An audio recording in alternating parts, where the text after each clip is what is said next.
النهارده جينا في الجزر. خلينا نشوف لو هنلاقي اي حيوانات صغيرة نصورها، ولو هنعرف نصطاد كمان شوية مثلا.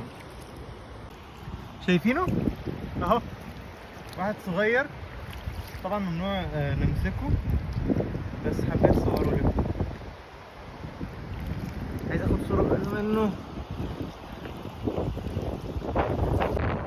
لقينا نجمة بحر شكلها حلو قوي. طبعا احنا قبل المغرب بشوية فالدنيا ضلمة، بس تقريبا ما لقيناش غير بس نجمة البحر والجوجب الصغير ده، وشيلنا شوية زبالة وبس كده، لاني مش عارف اكون موجود هنا والدنيا ضلمة لان مش معايا كشافات او كده.